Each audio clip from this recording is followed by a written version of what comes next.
माग राखेर हामीले यहाँको व्यापार सरसित भेट्न आएको थियौँ। हामीले त्यतिखेर अध्यक्षज्यूलाई भेट्न खोजेको थियौँ, तर अध्यक्षज्यू त्यतिखेर एभाइलेबल भएन, भेट्न पाइएन। अनि सरलाई बिदा गरेको सरसँग त्यसको लागि धन्यवाद। र अब अहिले के भएको छ भनेपछि 10% सेवा शुल्क अदालतको हवाला दिँदै अथवा अदालतले खारेज गरेको छ। यो एउटा संविधानमा आइसकेका कुरालाई अदालतले हस्तक्षेप गर्ने काम गरेको छ।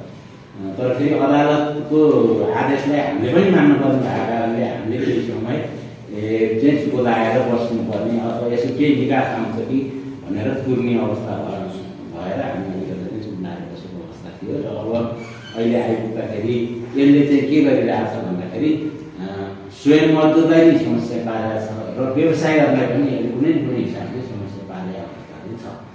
व्यवसाय हिसाबले यो कुरोले समस्या पार्यो कि हिजो 10% सेवा सुविधा दिँदाखेरि मजदुरहरूमा एक प्रकारको हौसला थियो, एक प्रकारको आशा थियो, भरोसा थियो कि यहीँ बसेर केही गर्न सकिन्छ र सेवा सुविधा पुरै नै भयो भने स्वविश्वासको कारणले गर्दाखेरि हाम्रो परिवार धामिन्छ, हामी धामिन्छौँ, हाम्रो बालबच्चाले राम्रो खालको शिक्षा प्राप्त गर्न सक्छ भन्ने खालको एउटा चाहिँ मजदुरहरूमा त्यो उत्साह थियो, काम गर्ने चाहना थियो।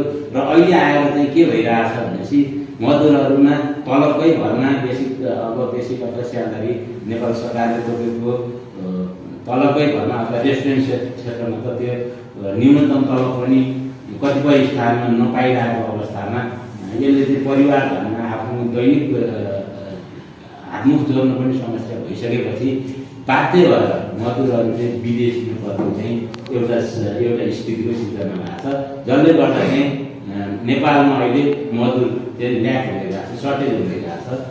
र यसलाई चाहिँ अब व्यवसायीहरूलाई पनि हिजोकै हिसाबले गर्ने हो भने पनि यो कर्पोरेट भनेको दुध फुडको लागि हो भने जुन छुट्याएको तर पनि त्यसले के गरेको त्यसले नै समस्या पारेको छ। त्यो भएको कारणले गर्दाखेरि होटेल अथवा टुरिज्म व्यवसायको एउटा छाता सङ्गठन हाम्रो कार्यालयमा हामी यो कारणले आएको छौँ कि यहाँहरू हामी सहकार्य गरेर जुन गुमेको 10% चाहिँ हामीले प्राप्त गर्न सक्ने अथवा मजदुरहरूले प्राप्त गर्न सक्ने अवस्था सिर्जना होस्, जसले गर्दाखेरि यहाँ व्यवसायहरूको भएको समस्या पनि हलोस्, हाम्रो मजदुरहरूले पनि केही प्राप्त गरौँ भन्ने उद्देश्यले हामी आज यो ज्ञापन पत्र दिनुलाई हामी यहाँ आएका छौँ। र यसमा म अब थप के राख्न चाहन्छु भन्दा हिजोको जस्तै केही 3 दलीय सिन्डिकेटको आधारमा चाहिँ त्यो के अरे स्टक होल्डरहरूलाई जस्ता हामी जस्ता सङ्गठनहरूलाई चाहिँ बाहेस गर्ने काम यदि हुँदाखेरि पनि हामीले नगरोस् भन्ने चाहिँ हाम्रो चाहना हो। यही विषयमा